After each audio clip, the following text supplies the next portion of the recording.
dear participants, by the time we start the presentation of Miss Bindu Manchanda, or sorry, Vandana Manchanda, uh, they are going to show us the video of an intact, what that organization is all about, what the work they are doing. And the moment it finishes off, we'll start with her talk. Yes, madam, we are able to see the presentation. Okay, wonderful. Yes.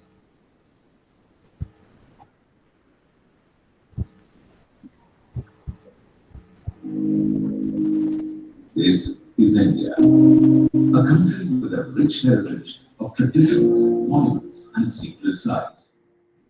Sadly, through the years, more historic monuments have been destroyed, more artifacts too, and more oral traditions have been lost forever. Our small group of concerned citizens, INTAC has now developed into a large national movement. There is now a very strong network of people who are interested, dedicated to the preservation of the respect. The dimensions of INTAC are every day expanding. It works at the level of the village heritage, which is very significant. It's the most obvious and tangible form and expression of heritage. My focus was on two things. Firstly, to professionalize, to bring about systems. There was no finance person earlier. Appointed a controller. It's been a remarkable journey.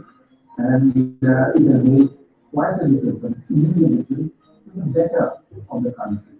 Our lending is 33% education, 33% awareness programs, and 33% projects to show people how it can be done, what is possible.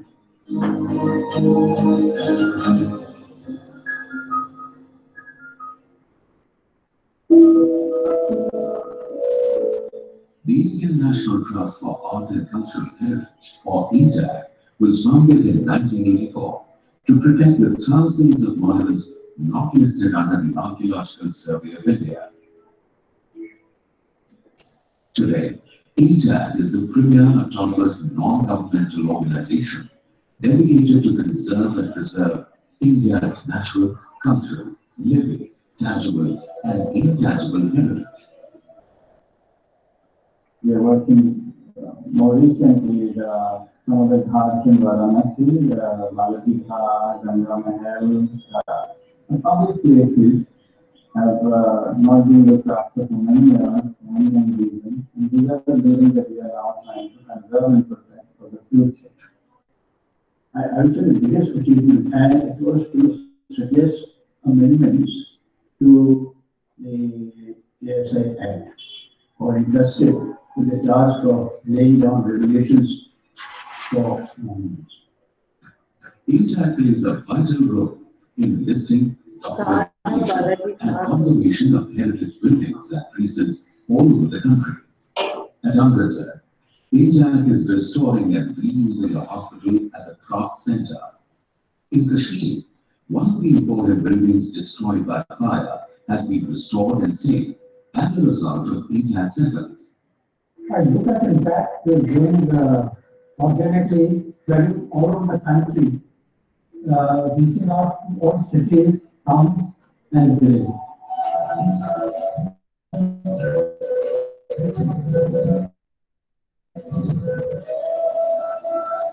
INTAC has pioneered many heritage initiatives in Mumbai, like the Gateway of India, Victoria Terminus, and the Afghan Church.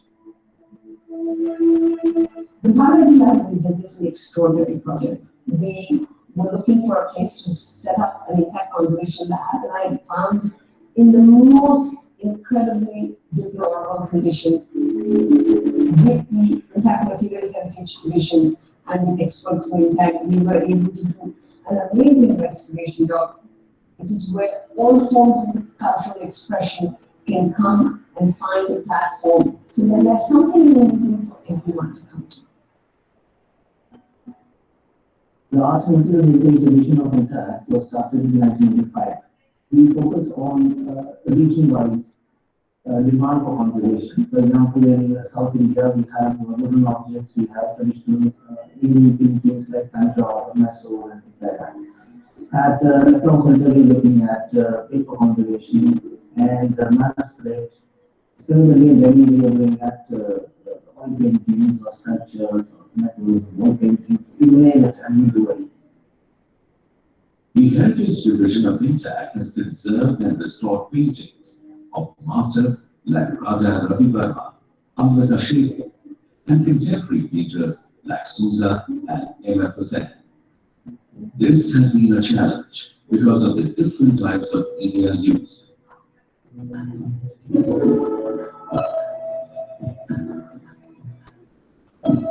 Calcutta, once the capital of British India, has a large number of colonial buildings.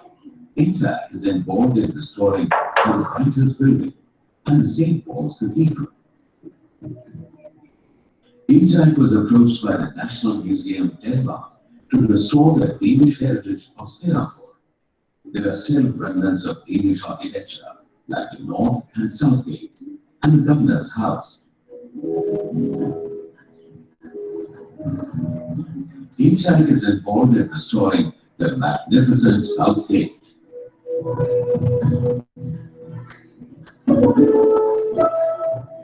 Remarkable work that Intact has done. Yes, some of us have sat in North Block and South Block or in Churchill Mall, but we haven't done all this. The work has been done by craftsmen, and therefore Intact keeps on insisting that we make these people as our icons. Intact Heritage Academy runs programs for training and capacity building in all aspects of heritage conservation and management. We have been doing a lot of work in the field, and now we realize that this work needs to be backed up with scientific research, with training opportunities. Intact works with traditional building materials and with traditional craftsmen and masons on their conservation project sites in a scientific, informed, and structured manner.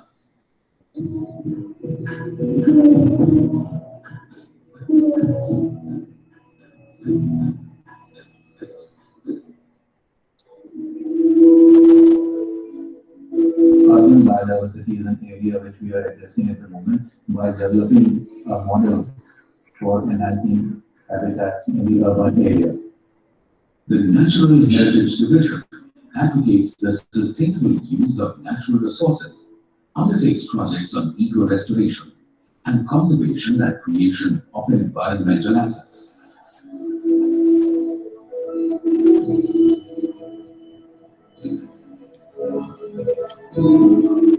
Till now, conservation was seen as a very tangible, building-oriented entity. Intact transformed that and broadened the outlook from buildings to natural heritage, to material heritage, and to intangible heritage.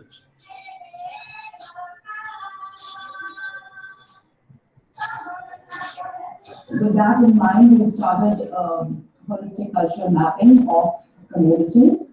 We're doing a number of projects across the country with the Santals in Jharkhand, the Bhils in Gujarat, the Kinnoras in Himachal, and so on.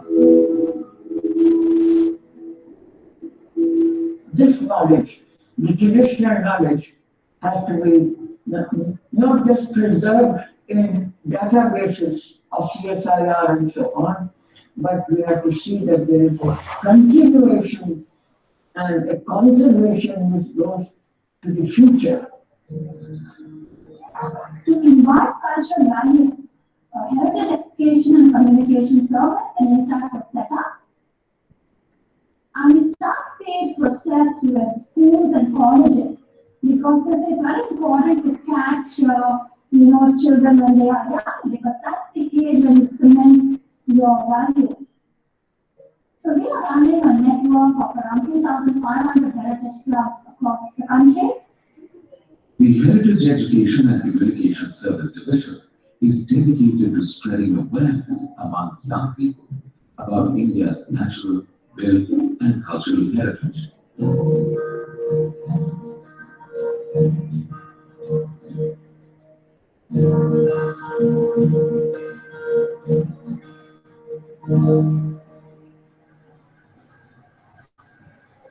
We worked with many craft people all over India.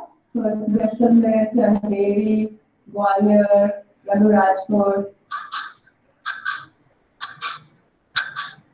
What we try and do is we hold design workshops so that we give them design input.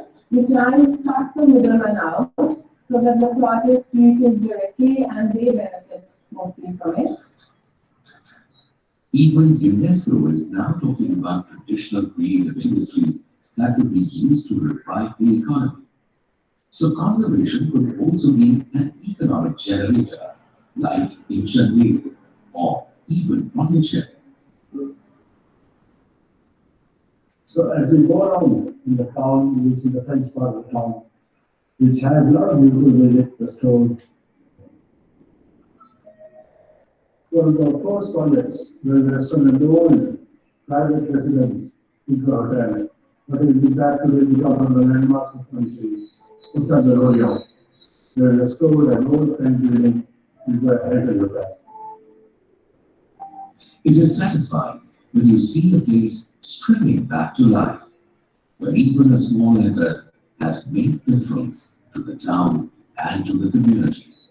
India's mission to conserve heritage is based on the belief that living in harmony with heritage enhances the quality of life.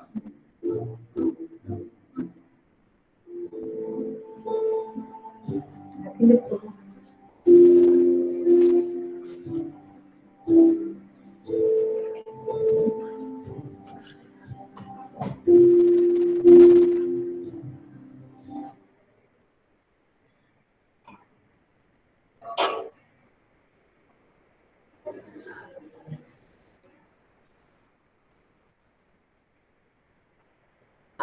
Shall we start with the presentation now? Mute. Yes, madam. We can start. So, good afternoon, everybody. It's 2:36. So we'll start with the today's third session, that is on creative economy, the way forward, by Miss Vandana Manchanda. She had already taken one lecture yesterday on significance of traditional architecture crafts of India. And this particular creative economy, the way forward, will be, I think, on the direction toward talking about the entrepreneurial aspect with respect to heritage. Yes, madam, please. Yeah. Just 1 second. We are just going to.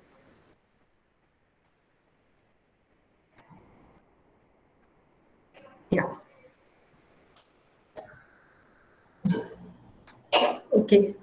Yesterday we had spoken about crafts and a definition of craft, and this is also something that you already have seen. But craftsmanship, I will talk about craftsmanship was a creation by ordinary people which aimed to meet their direct needs. The making of any object or element required full dedication and involvement of mind, body to produce a functional object. This is a definition given by Kamala Devi Chattopadhyay, who's the Tsarina of Indian crafts and helped all over India. We also want to show you that how craft actually, it's not just limited to the craft itself or to the craftsperson or to the buyer. You know, generally it's this chain that is only, but this is actually, it permeates all through society. And this is a diagram. I don't know whether it's absolutely clear to you, where how it is based, affects culture, knowledge, skill, need, market, material, art, and then it goes into your own understanding, your even your spiritual connection with your God, with the universe, and how it's self-generating and self-evolving. So the process never stops. It's a cycle. It's cyclical, and it goes on and on. And now, of course, we come specifically to creative economy, which is relating to or involving the use of the imagination or original ideas to create something. And economy, of course, is making and trading things of value. So, and there's a little diagram on the side, which this is it.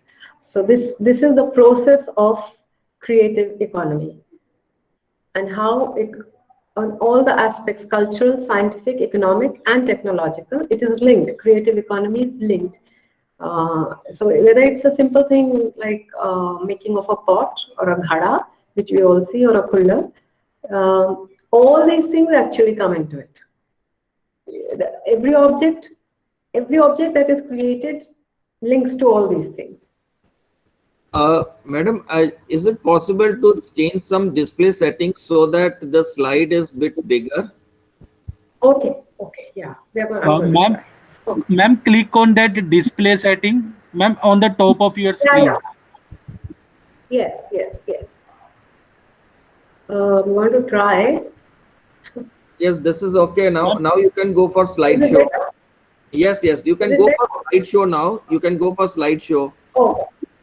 Oh no. Ma'am, ma'am, listen to me. Ma'am, click on this display setting. Display setting. On the top. Yes, ma'am. Yes. Ma'am, now click on duplicate slideshow. Okay, from presenter to slideshow. Did you do that? Yeah. Yes. Okay. Yes. So now you can't see me, right? No. Your slide is visible now. Oh, okay. Wonderful. So I don't need to repeat this. And now this is a multi-head creative economy model. So the creative links, benefits, elements, and how it is mutually beneficial. What are the technological links, economical links, traditional links, heritage links, and how the proposal is to create a balanced ecosystem where everyone is benefiting from each other, using the economy to generate revenue for heritage conservation, directing the visitors to come to the shop. So if you take a model, how will you make crafts or traditional building crafts or any product, how will you bring it into the creative economy model?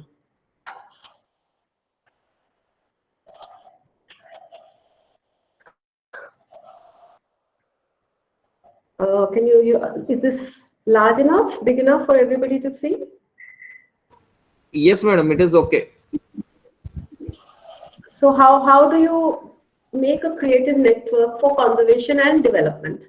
Of course, you see, our focus is on conservation, so we'll talk a lot about that. But for a general person, how will you bring in that creative network? So you have to create a framework, you have to do the documentation. When you do the documentation, you also document the needs, the already available products, and the end person it has to go to. Then you will analyze and interpret the data. You will create a plan of action. You will be setting up of checkpoints and key factors, is it improving public amenities? Are there developmental projects? Is it conserving heritage, increasing happiness quotient of the people, enhancing the historical and cultural significance of the area that you're working in? How does it enhance it in an eco-friendly manner? I mean, is there any effect of it, or is it just going from the factory to the person?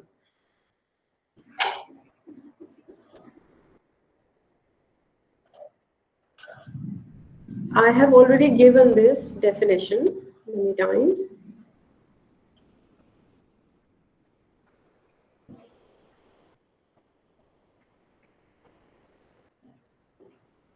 Okay, in recent years, Indian crafts have transitioned from highly traditional to varied contemporary forms. We can see that all around us, all of us, I'm sure. And traditional aspects of crafts were not only densely embedded in religious, social, and culture, but also in day-to-day life. I'm sure you understand all of that. So then this process of contemporization of crafts started, and it became, so I don't know if you have seen on the net, what I'm trying to tell you about is things like sites like Crafts Villa, or I don't know if any of you have gone to these sites that are selling crafts. But it is such a sad thing that if you actually research, most of these so-called Indian crafts are being made in China in huge quantities, and they are being mass produced, and the craftsperson has no benefit except that maybe his model was used to make these products. And therefore one must really, if you're going to work for creative economy, and these are the challenges that one is facing these days in this area. Yeah, of course, demand, but then demand, if you bring it to the lowest possible level and you are machine producing, you'll be surprised to learn, I don't know how many of you know that the classic Banarasi sari, all that brocade is now coming from China. The thread is coming from China. So the Banaras weavers are in such dire states that you will not even believe that they don't even have 10 rupees to eat a meal anymore, because the market is flooded by the so-called Banarasi stuff, but it is all coming from China.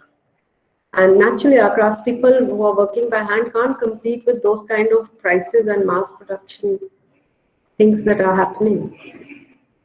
I'm going to show you, if we have time, 3 or 4 case studies where Intac has intervened, and these are very successful case studies. And anybody who goes to any of these, they are available. They're there for you to see. This is not something that we have done on paper. This is directly linked to creative economies all over India.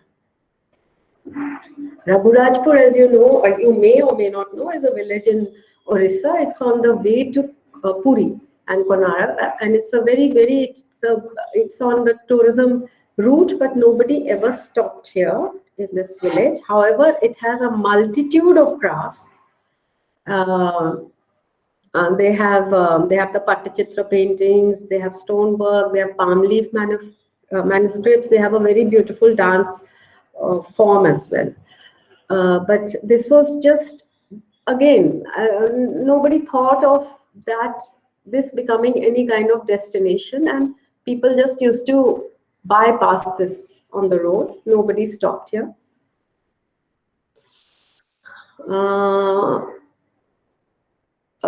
Anyway, so we took this up and we wanted to do a wholesome development of this village. And these are the, Pattachitra paintings. I think we've all seen them. Beautiful paintings by hand. Palm leaf manuscripts. Paper mache products. Wooden religious figures. Paintings on coconut kernel. Stone sculpture.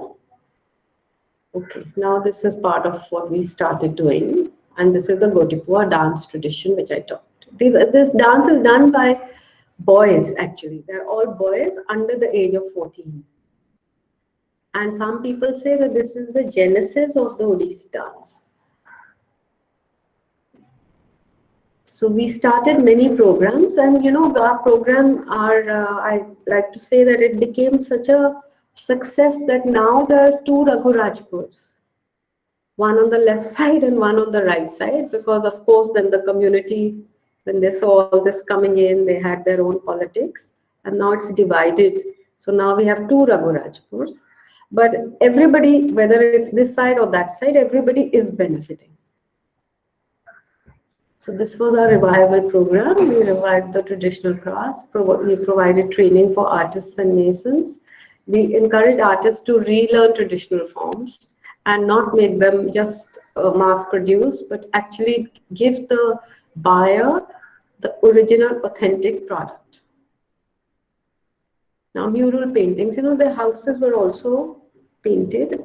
Traditionally only men painted them.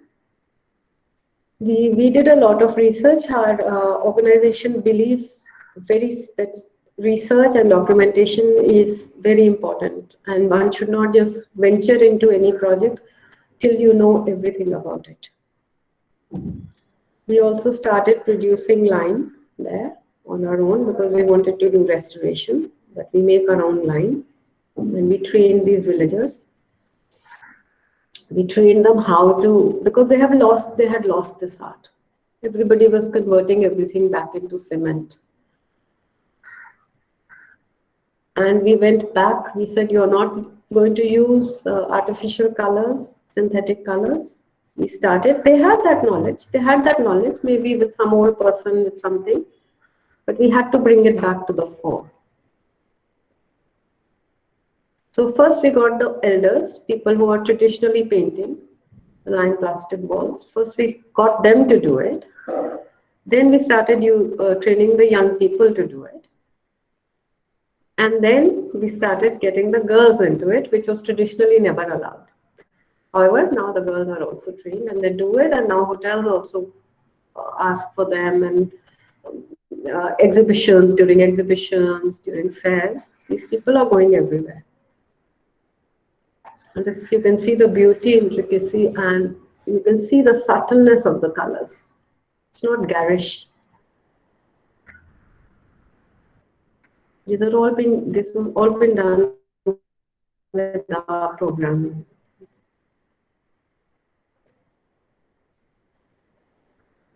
Of course, the media has to come in, and we wanted them to come in. We asked the media to come and start interviewing people and talk about its revival, this village's revival. And we used the people who were there. We didn't bring people from outside.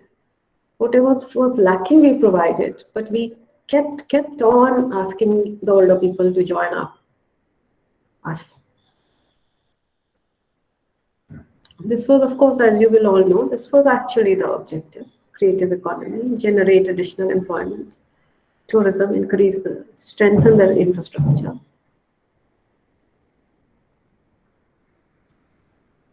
We also wanted their own living conditions to improve. So we did that. We did the widening of the roads. We paved the village. We provided drinking water. We provided toilets in each. Of course, we had to generate funds for it. So UNICEF, other people who came forward.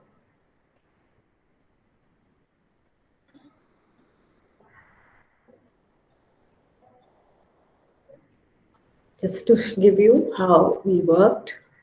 Again, roads were made, roads were widened, but only local people went.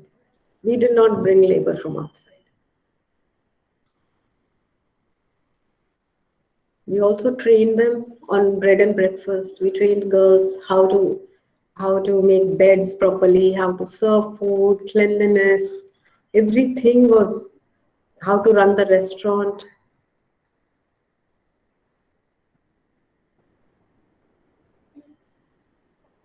How to give performances, what is the hygiene that is expected, what are the norms for greeting people. This pond was there, we just took some. And of course the craft center. This is all finished now, these are earlier photographs.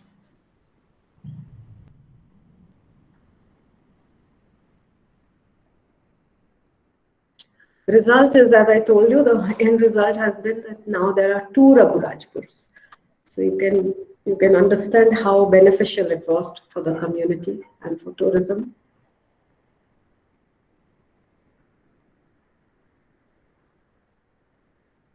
Yeah, many craftsmen who had stopped practicing their traditional professions have returned to them. Okay, so now I will quickly, I also, if you can hear me, maybe Professor Vinayak, you can answer. We have some films on our work also. If we have time, we would like to show them. Sure, So this madam. is the Chanderi. Yeah. This is Chanderi, another quite successful creative economy project of my division.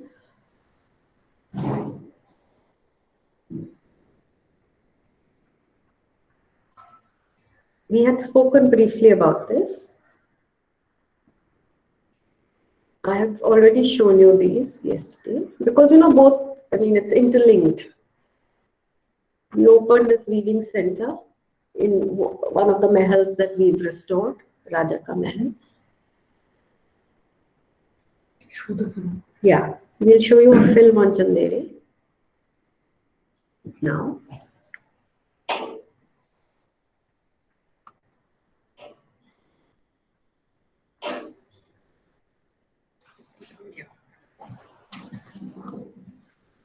Just give us 1 second.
Chennai is a vibrant town in a picturesque setting, dotted with historical monuments that testify to its eventful human history and traditions. With its strategic location, the town dominated the trade routes of central India and became a strategic military outpost prized by ambitious rulers throughout the centuries. If madam, a volume can be reduced a bit so that because too much of echo is there, that's what I think. Along the crest of a hill. 16th century record describes Chennai as a flourishing town with several palaces, stone-built houses, mosques, steppers, and big bazaars. Chennai offers a window into a place that is deeply connected to its social, cultural, and natural environment. And the building is the primary occupation of the town's residents. 3,500 families, around 60% of the town's population, make their living from the use.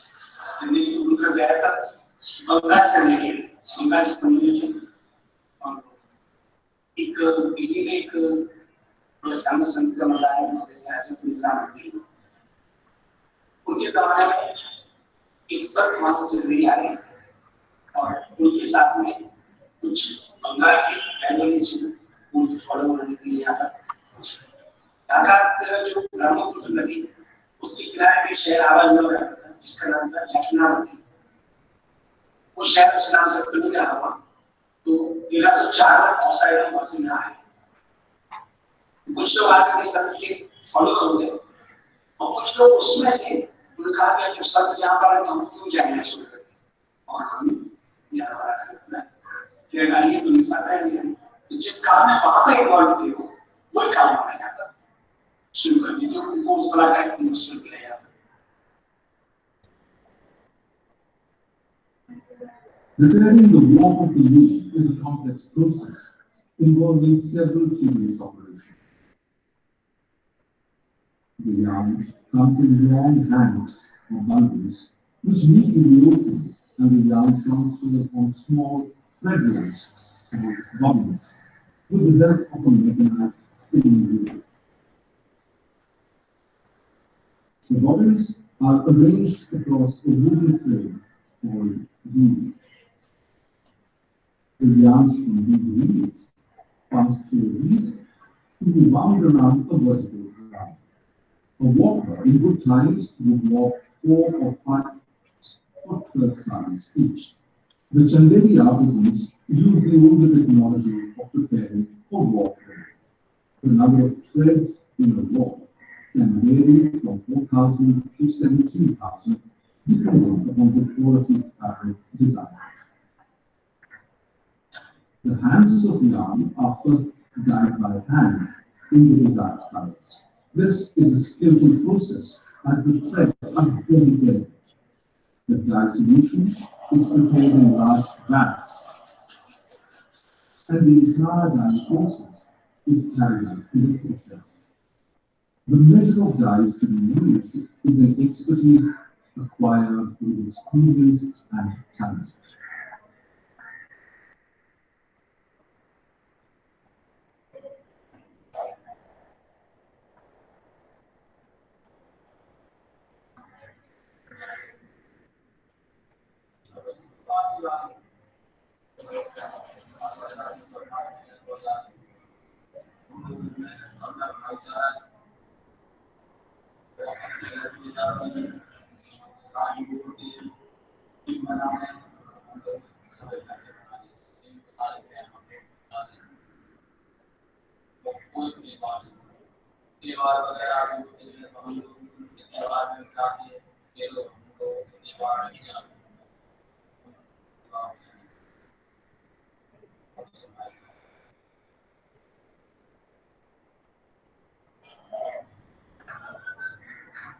The yarn is stretched and further rolled onto the Tana walkway, which is held on two loop-like iron hooks clutched in the ground.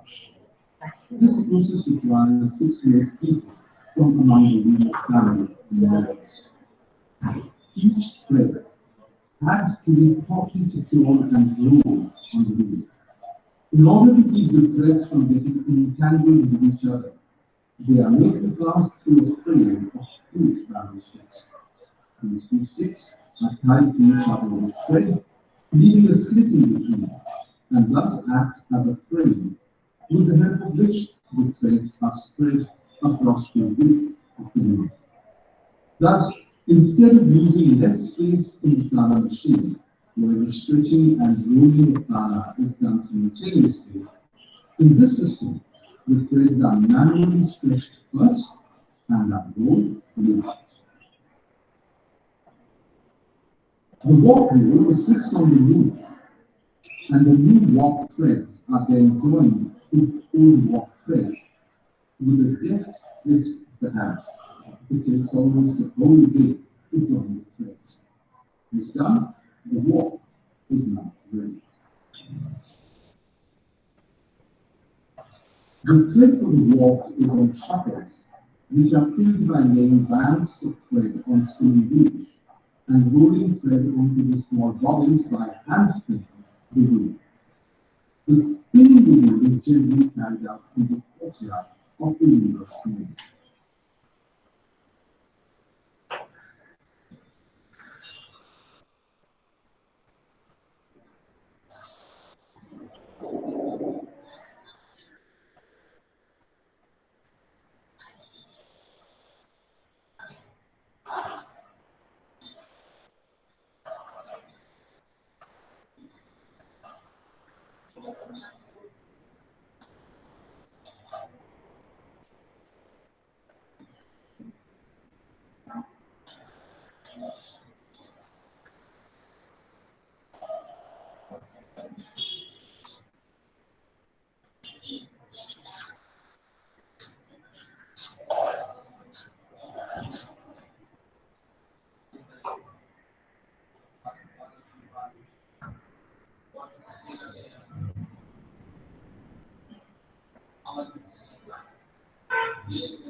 Then transferred to the bunch, which translate designs to jacquard while weaving.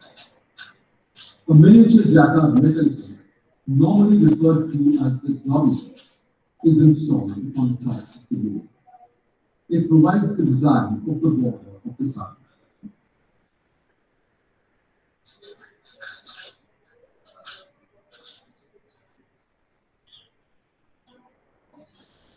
The handlooms in Chandevi are predominantly pitch looms. These woolen looms have been used in this region traditionally. They are installed inside the box, which is about 2 feet deep. The leader sits on the wall of his pit with his legs inside the box.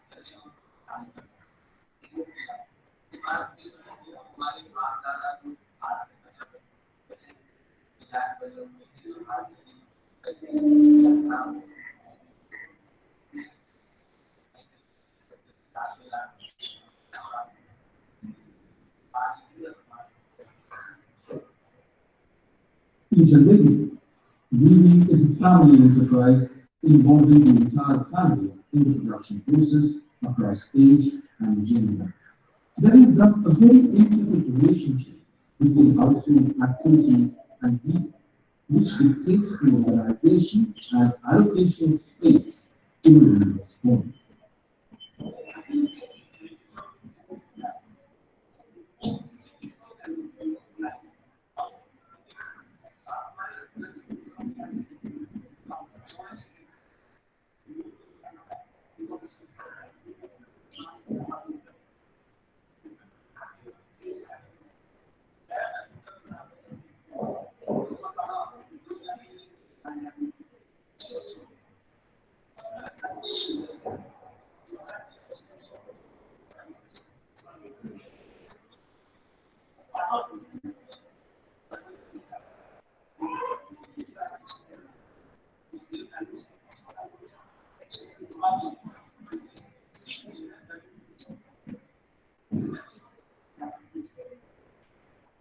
UNICEF has undertaken an initiative to repair and conserve two viewers' homes as models to demonstrate the advantages of continued usage of vernacular building materials and to safeguard the vernacular architecture of its settlements.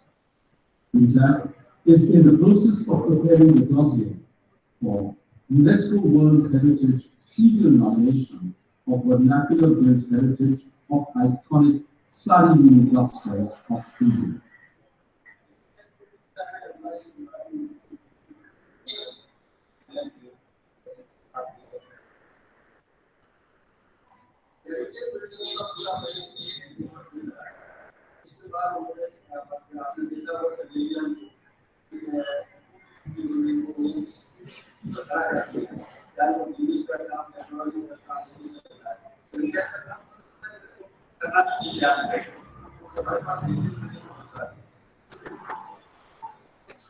Built in the 17th century, the Raja and Rani Mahal complex is located at the core of the town and is one of the important landmarks of Chennai.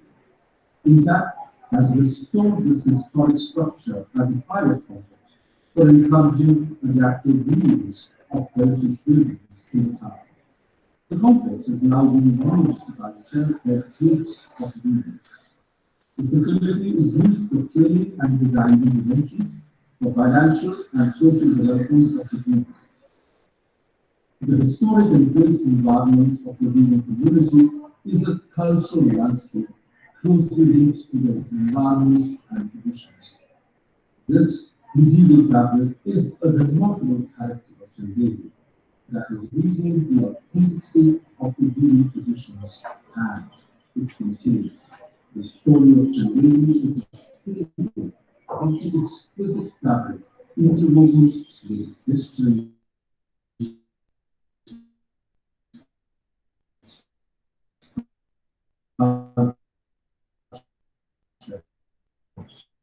and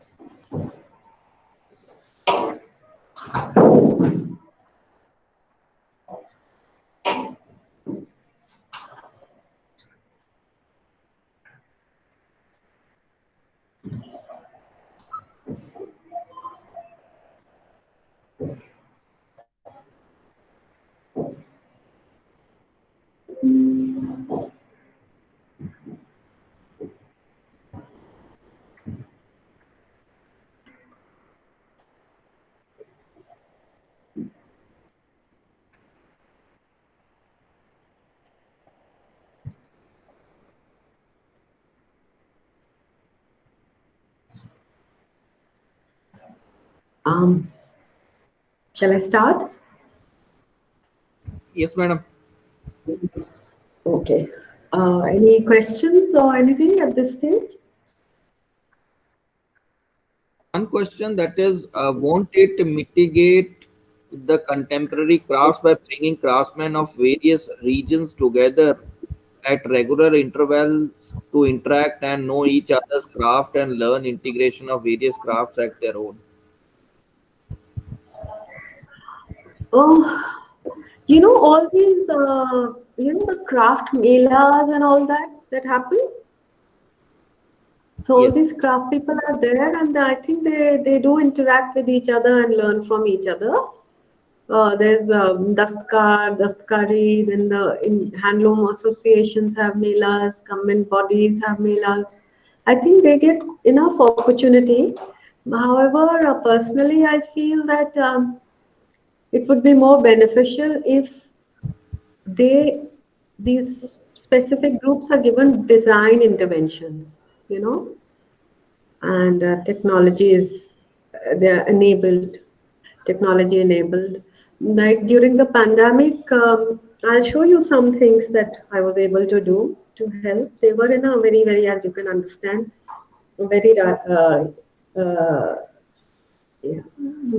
Yeah, so they were in a very, very bad state because nobody was buying their products. So I'll show you how we tried to help at that time, and the steps that we take.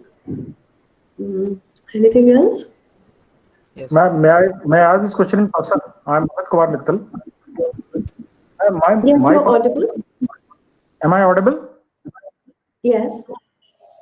Ma'am, my question is basically because of the reason, this traditional art is being diverted towards contemporary. And it is basically the intervention of designers only, by which this traditional art is being converted into contemporary, for which these craftsmen are not getting any benefit. So my point is that not only sorry, I've lost you. Maybe later at the end. Maybe I can't hear you. I can't hear you. Am I audible now? Yeah. My point of view is that, like, we are losing our traditional art into contemporary one. Okay, and the problem is that our craftsmen are not getting advantage of that, and it is because of intervention of designers only. Yeah. So I was not talking about. My point is that it's not only bringing them to some melas. If we can conduct workshops to integrate their crafts at their own rather than intervening by designers or something like that, so that will develop contemporary one. Yeah. As well as this will give benefit directly to them without losing any sight of the craft. Thank you. Right. Yeah. I understand that, and I'm going to later show you what we do. And when I said designers, I didn't mean in a commercial way. I meant to bring in, which we do. Later on in my presentation, you'll see how we are approaching this problem. Is that okay? Yeah, thank you. It's part of my presentation. The answer to your question is in my presentation.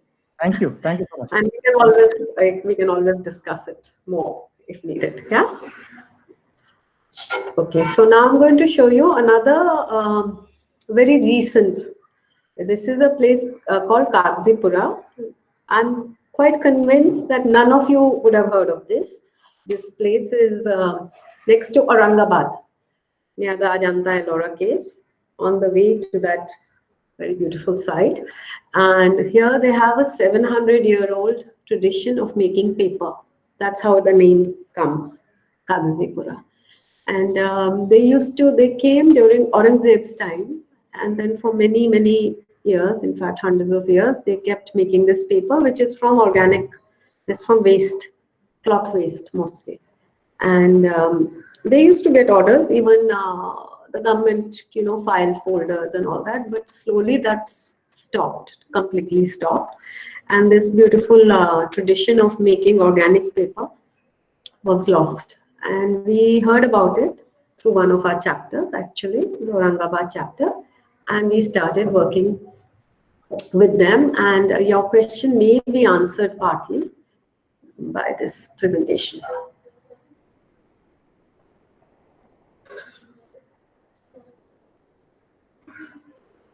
This I've already talked about this. So we, a big major part of our work is training workshops. We've done many, maybe all over India, and over 10 or 15 years, maybe more than 100 training workshops.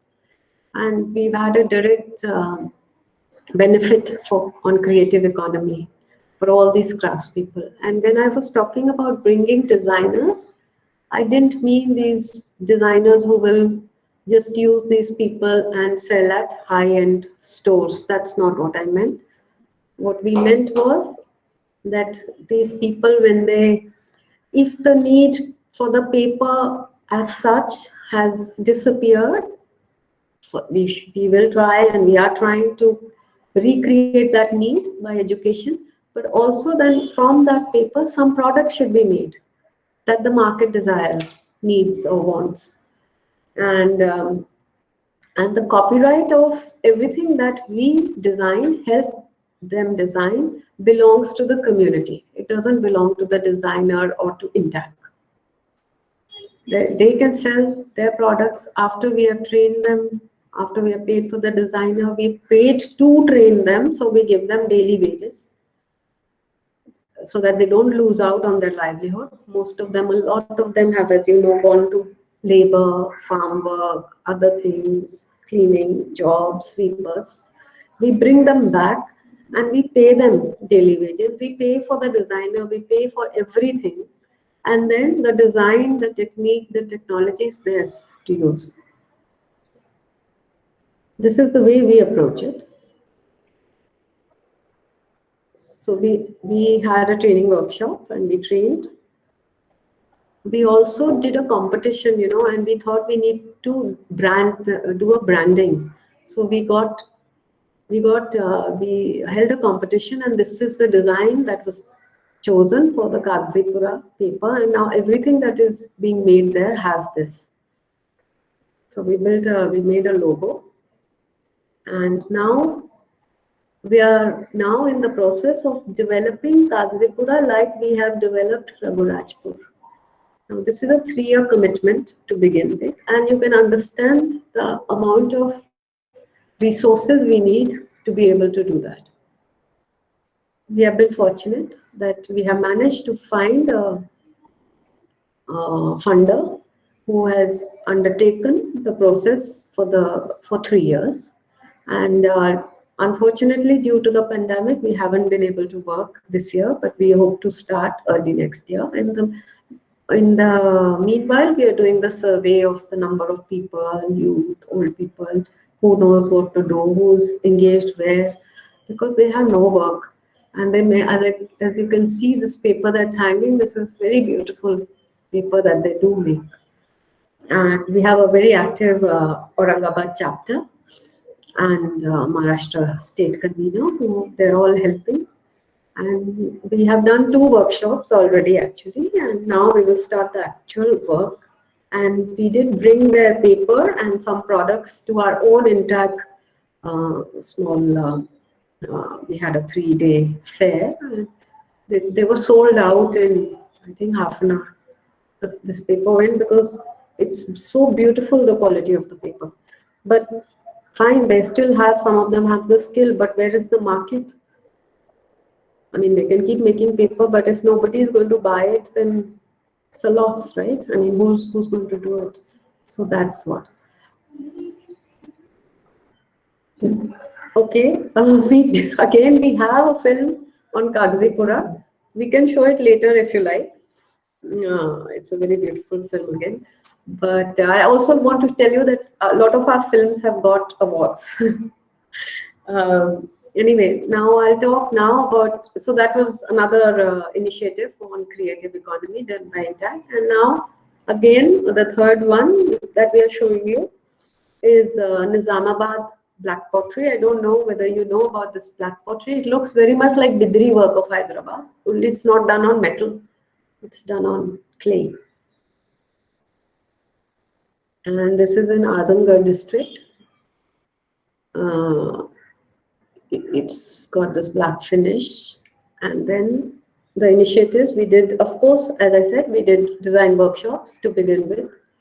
And We also train them on how to market. We send them if we can. We are not a commercial organization, so our resources are limited for all these marketing and all that kind of things. But we still try on a personal basis, as an organization, whatever help we can give to the now thousands of craftspeople that we have worked with.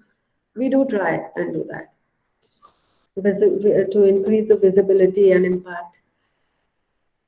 Yeah, it is one of our ancillary jobs, I would say. It's not really a mandate, actually. So when I said about design, see, this is the kind of contemporary design that we've started doing with their traditional black pottery, which nobody was buying. In 7-8 years back, nobody was buying this pottery. I won't show you the film now. And now I will talk about the major initiatives that we do. So, like I said, we do design and skill upgradation workshops. We have a sacred waste management program, and the pandemic and the way forward, market exhibitions and things. If you can all read this, then I don't have to. So very recently, this is what we did. Hisar, as you know, very little craft comes out of Hisar somehow. And I was talking to our people, our chapter people, and they said, "Nahi, yahan kuch nahi hota, kuch nahi hota." So I said, "Kuch to hota hi hoga, acha. They must be ये तो बुनते तो होंगे कुछ crochet." तो the lady said, "हाँ crochet करते हैं, वो पहले करते थे." So I said, "Fine, let's take that skill only then. Let's try and do something with that skill." So we started working with these women. And here comes your design input. We got a designer. She helped them create these things instead of just making edgings of tablecloths and some cardigans or whatever they did, or caps and booties. We started making these toys. There's such a and then this Beti we took it under this Beti Bachao, Beti Padhao kind of government program. This is another marble carving. Marble carving statues, और वो तो होता ही रहता है, but how much do people buy now these statues and things? These are design interventions by us.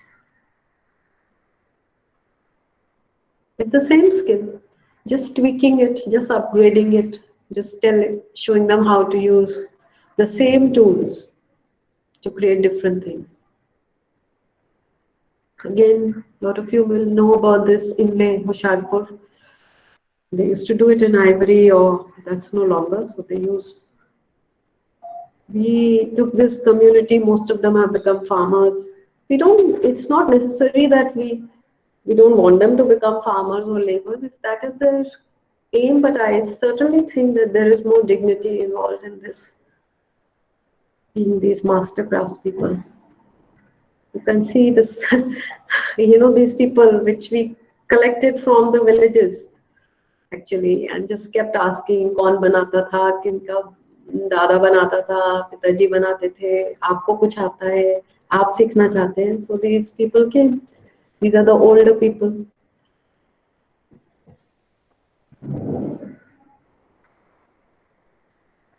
So skill has stayed the same, design has changed. People are the same, tools are the same, materials are the same. See, these are the new products. There are platters, trays, salad bowls, cheese platters, coasters.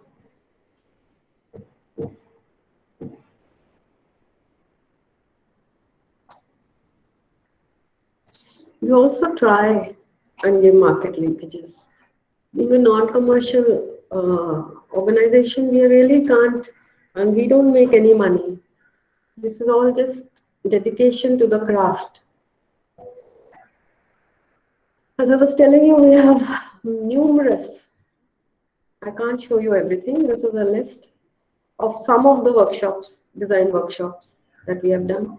And I'm very happy to say to you that till now, I have not conducted any workshop that has been a failure, where people have come back to me to say, आपने ये सिखाया था और इसका हमारे को कोई फायदा नहीं हुआ. I'm blessed, we are blessed that everything that we have taken up, in a small or big way, has helped.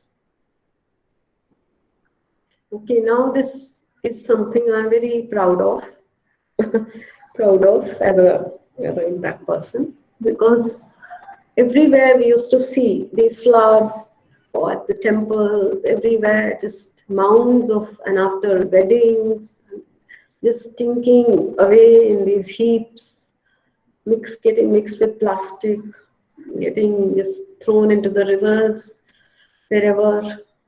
And you know, the people say they degenerate, but it's not so simple, because they don't regenerate on their own. They're then mixed with plastic and all other kinds of rubbish, and then they're thrown, and then what happens? It's just a waste and stink. So here is a journey of a flower for you. We know about this, you all have seen this. Here we go to the temples or to weddings, and this is where it ends, as we know. So we thought, okay, let's do another thing. Let's think of it differently. Let's make something of this waste. And so, why should we do it? Cleaner water bodies, employment opportunities to women, cleaner temple surroundings, sustainable utilization of resources.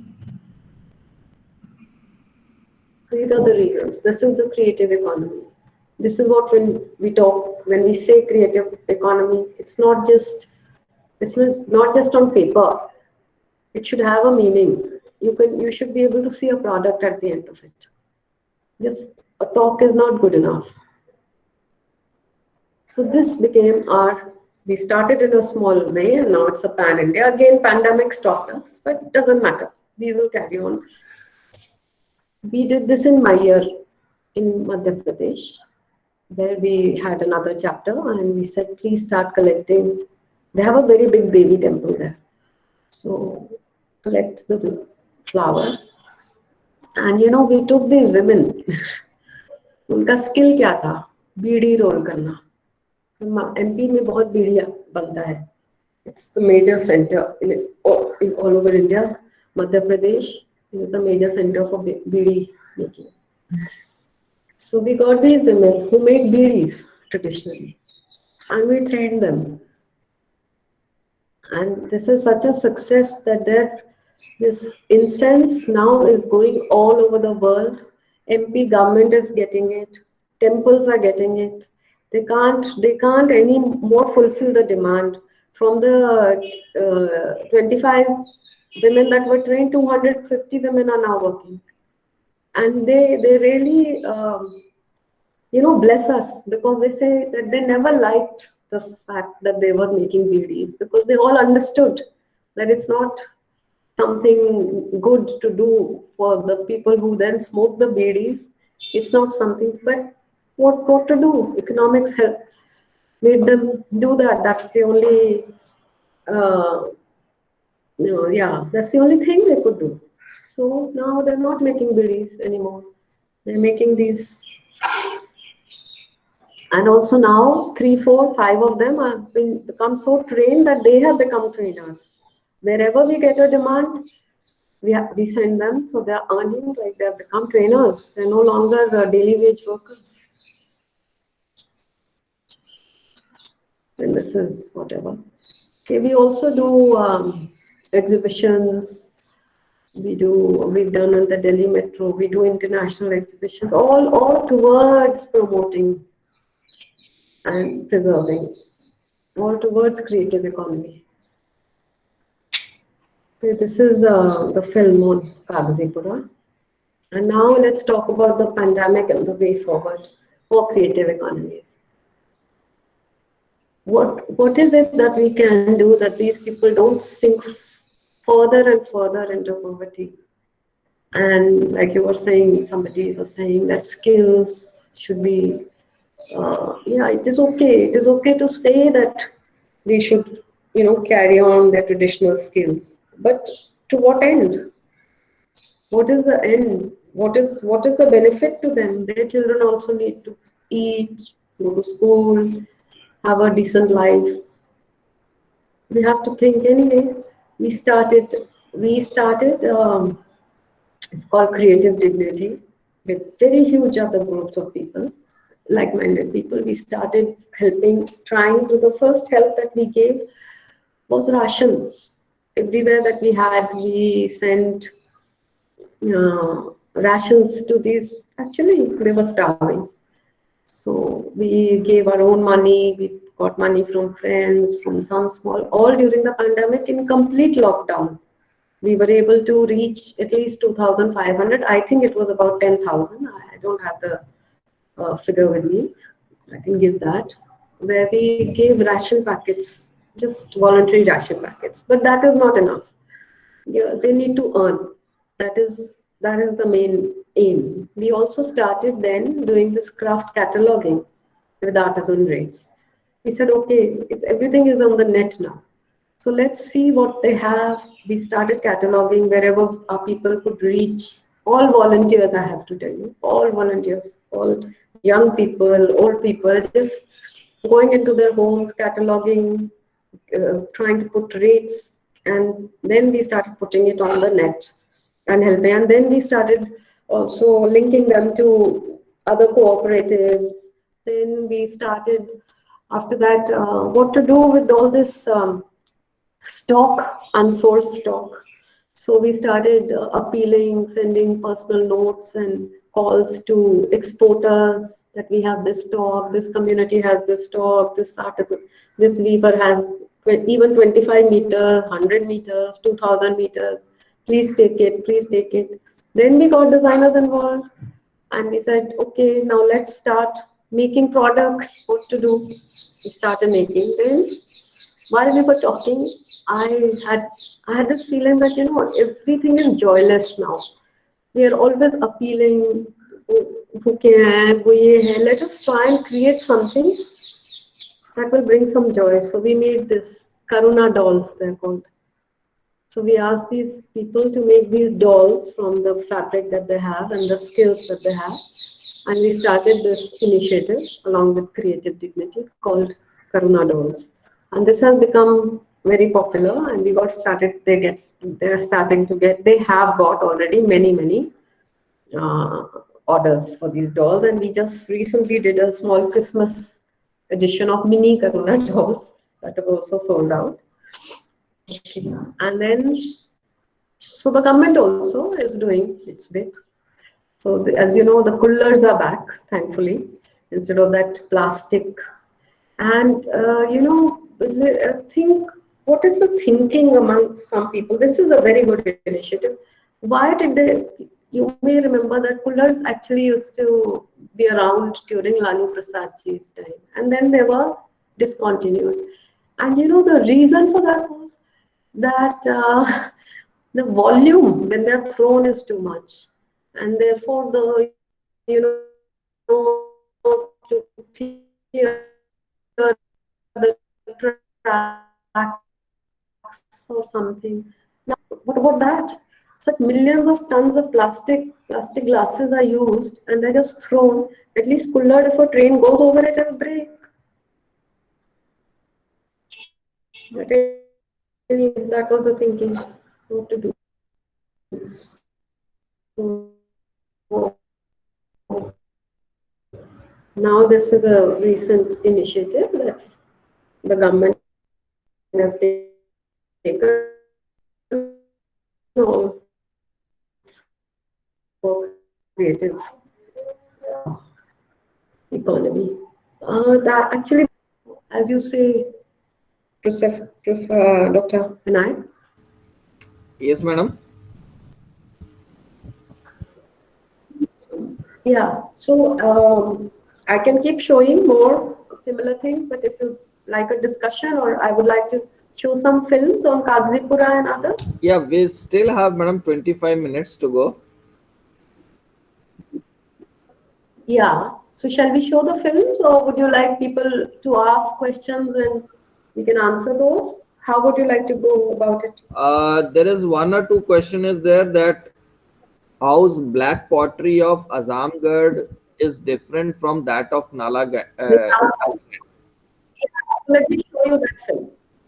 I think that will be very interesting for your viewers, and they will understand the craft, how it is different. It's all explained there. Let's go back to that. Okay, okay, and by the time it starts, some more points are there that crochet craft started losing a couple of decades ago only. No, crochet craft not only started, couple of crochet craft has been there. Women know how to crochet since centuries. No, what I think the point is that the kind of a demand we are talking about, whether the kind of popularity demand. I mean, what these ladies are making now, they are sold out. We can't cope with the demand because they're making blankets, they're making toys, they're making dolls, they're making all kinds of new products. We can't cope. They can't cope anymore. And meanwhile, one more is that it can be converted into manure as well as energy. That is the waste from the temples. But what I see is that it is only about the cost that we can get from the. Even there is another company which is fool.co.in, which has been started to reuse those particular waste flowers. So it's all. We are not exclusive. I'm not saying that whatever we have done in waste, this thing, we are exclusive or anything. But all I'm saying is we are not commercial. No. What I'm saying is that instead of manure and energy, that turns out to be much more economically better if we go for such kind of refined products. I'm saying. No, I don't agree that manure is more economical. It has more chemicals. Flowers have more chemicals, and these days it's not just flowers. When you start to dry them, they have too much chemical in them already, and therefore if you make manure with them, it's not natural. Okay. No, I'm talking in terms of cost, madam. That if we have flowers and if I convert it into agarbattis, dhoop, so the amount of money that I'm going to get is more from the dhoop and agarbatti or from making it as a manure. Converting it into manure, I'll get more money, or should I convert it into the dhoop and agarbatti? I think that is like comparing apples and oranges. The product is so different. You can't compare, like manure with agarbatti. Agarbatti has its own value and manure has its own value. But we would not convert. We looked at manure, but then we realized that the flowers have so much chemical that manure is also then not organic. That's why we took this way. I mean, there are many organizations who are making manure, and I haven't done a cost analysis on this. Okay, mine is more. So 100 grams of flower waste, you make 100 sticks of that, and manure, I guess 10 kgs goes for 100 rupees. So I think our product is more value add. But of course, then it needs a skill, it needs people, it needs other things, it needs a stick and all. But I guess there's market for both. Yes, but anybody who Ma'am, one more question related to these agarbatti incense sticks. Lot of things are coming up on the use of sticks into this agarbatti. Those are not environmental friendly. Burning of wood. Yeah. We have done that. So let me just tell you that we are not using those. We are not using those sticks that are this thing. We are using our own wood, local wood, and making the sticks from that. We're not using those Chinese, which the Chinese have been supplying these joss sticks to everybody is making agarbattis of those sticks that come from China, and they are very, very bad. And our sticks we are not using those. We have No, ma'am, developed our own. any kind of wood, burning of a wood inside a stick is Yes, an environmental problem. It you cannot are be right. called sustainable. Yeah, maybe, but then you have to stop temples from burning and the Right, whole. right. It's all a It's a cultural better and option. religious.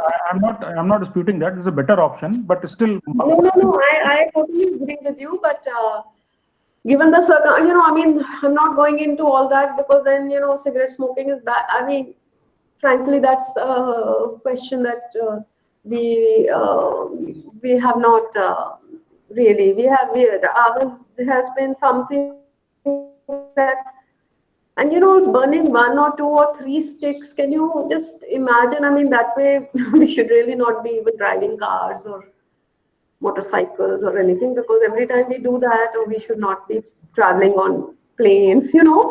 I mean, really, if you go down to that level, then we really should not be using cars, we should not be using planes. There's thousands of things that we as individuals and human beings really should not be doing. I'm sure we all agree with your point. I agree, but in the larger scheme of things, I would say it's not such a big. So for me, For such a good work, such a good initiatives all around the country where you are taking, it is really wonderful and heartening to note. And I'm really delighted to hear all these things.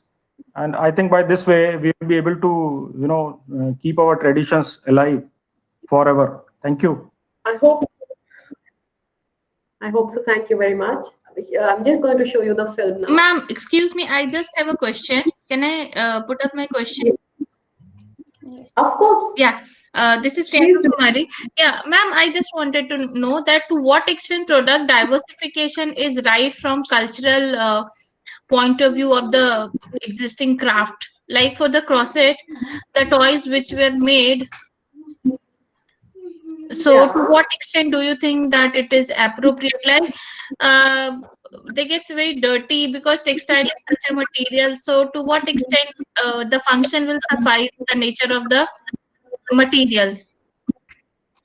So the thing is that the skill remains the same. Crochet, the skill has not changed, right? Only the product has changed. And crochet is only done on text. Crochet is not done with anything else. The very basic material for the skill is wool or cotton thread. So that's it. I mean, what else? Crochet. If you're using crochet skill, then sorry, but I There are some white toys.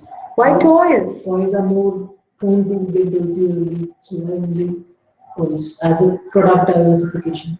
Yeah, well, organic toys are a big asset, no?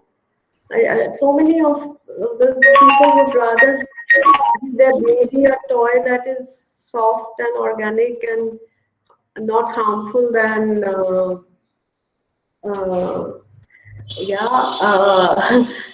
rather than a plastic toy that can be actually washed very well. But do you know the environmental this thing of a plastic toy that comes from China?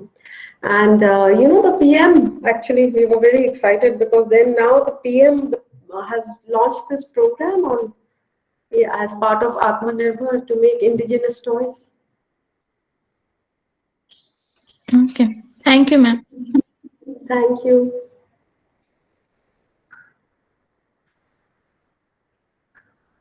Now we'll show you the film. It's a 10-minute film. And then any more questions, you can take those.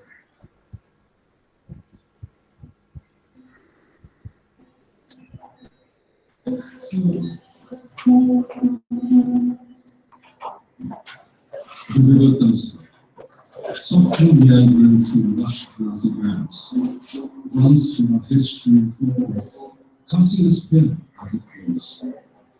Many a soul has been vitalized, finding peace in the rhythm of its singing waters. Lord Ram and his consort Sita, the sage Valmiki, and Guru Nanak Dev, among others, have legends associated with him.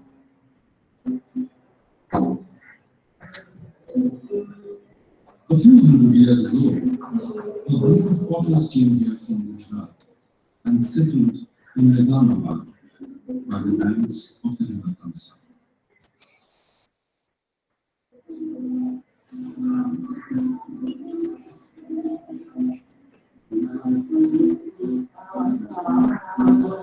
Nizamabad is a small town situated about 100 kilometers north of Varanasi in the district of Azamgarh.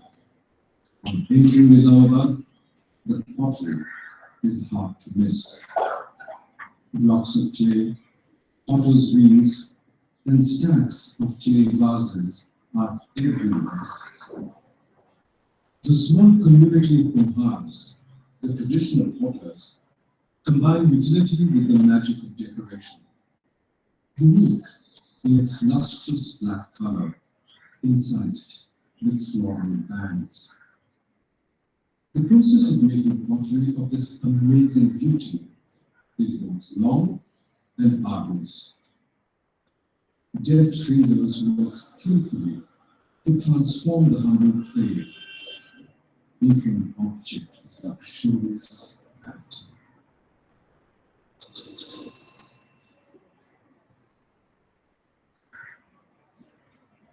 The mitti, clay, is taken from nearby ponds and beaten to a fine powder, adding water as required.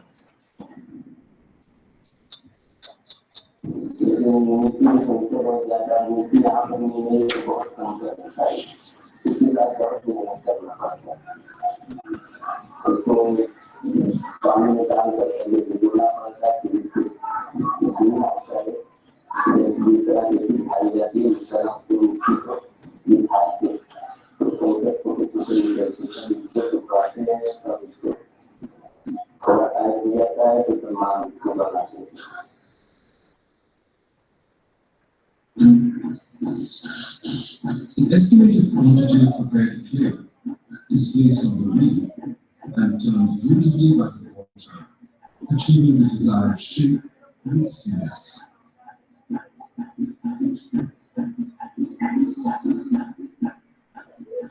The Nizamabad pottery is characterized by strong curvilinear contours.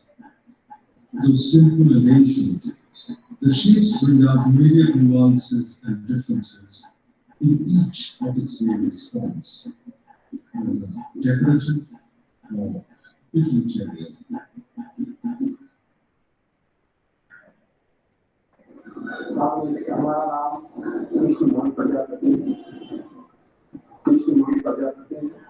और मैं ये काम जो है सारा अच्छे से शुरू किया हूँ अपने माता पिता से सीख कर पिता ने पौधे जो है उस समय जो है मेरे पौधे का नाम था और आपके नाम यूज रहा है और हम लोग के लिए जो है बाहर नहीं जा पाता है इसलिए आप जिले के अंदर ही हम लोग जो बना रहे हैं अपना दुकान लगाते हैं यहाँ पर जैसे मुझे तरीका जो है जाके दुकान लगा के देखते हैं तो ये सामान बिकता है.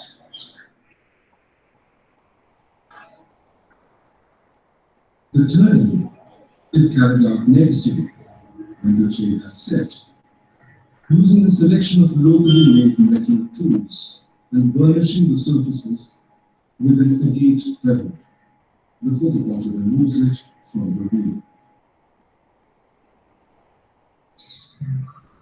बाहर में चले गए जैसे अहमदाबाद हुआ गुजरात हुआ बंगलुरु हुआ जो वहाँ 500-600 रुपये मिल सकता है लेकिन अपना काम अपना होता है किसी का काम दूसरा होता है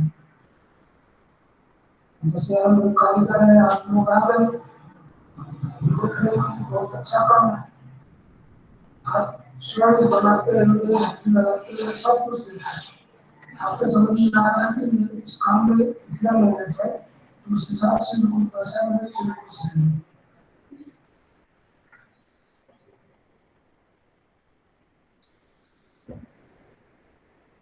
The dried pots are dipped in gummies, a liquid clay slip prepared by grinding mango tree bark, bamboo leaves, and other things, all of which carbonize during the firing.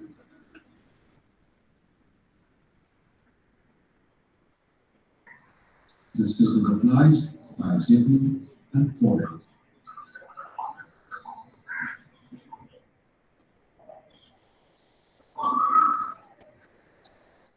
The turned and polished product is then dried in the shade. After drying, mustard oil is applied and the surface is polished with a soft cloth in order to maintain an unblemished, shiny surface. The polishing of the terracotta wares before firing is what gives the end product a sheen finish. The designs are etched on the polished spots, freehand, using a pointed needle, sometimes using traditional geometric designs, and sometimes floral.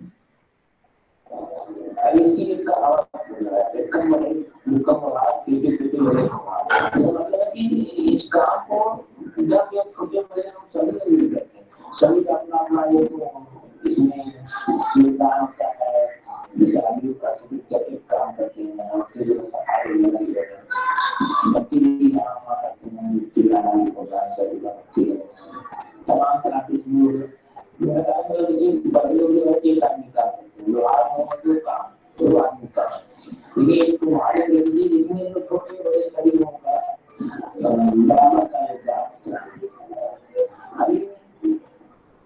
ये है बिजली के काम बन गया तो यहाँ पर बिजली में बहुत प्रयास नहीं आती है जब जैसे पानी आगे के बिजली करता है तो इसीलिए यूनियन के अनुसार यहाँ पर बिजली में व्यवस्था की जाती है ताकि समय से काम करने को काफी लोग होते हैं रात में काम करते हैं जिससे उनको स्वास्थ्य और जीवित आ रही है ये सब काम कराने के लिए Firing is done in a closed clay kiln by placing dung cakes between the layers and covering the heap with straw and ash. The lid is fitted onto the chimney, and a mixture of ash, dung, and water is smeared around the seam to seal it.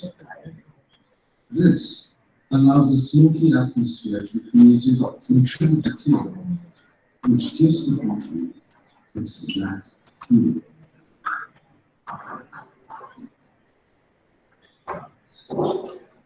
During the firing, some dried goat dung is thrown into the kiln to enhance the blackening.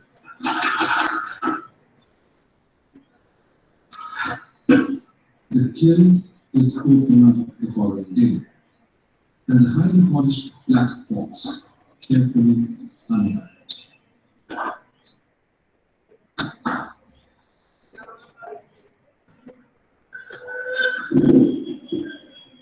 Women play a major role in creating the pottery.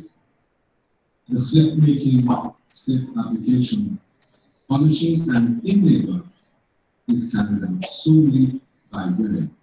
The women of Nizamabad exhibit their multi-hued talents in a variety of fields: basket making, hand embroidery, and of course, the coloring arts. A mixture of lead, zinc, and mercury is pressed into the engraved lines with the thumb to create the sparkling silver motifs. The lead and zinc are brought from the market and beaten into thin strips resembling tin foil. Equal portions are pounded into powder, mixed with a few drops of mercury on the palm of the hand.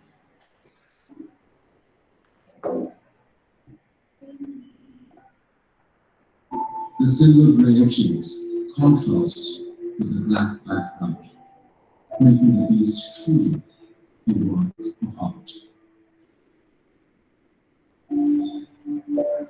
With Intact's design intervention, new forms and patterns have been created.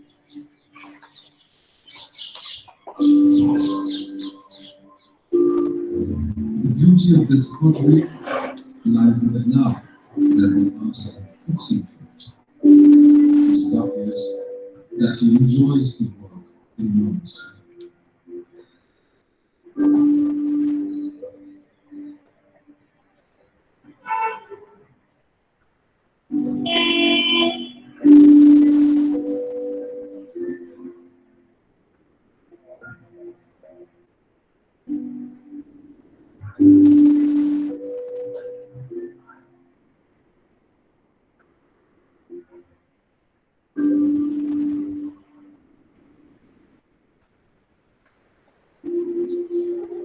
Intact's special intervention has introduced terracotta tiles to the existing repertoire of the Nizamabad pottery.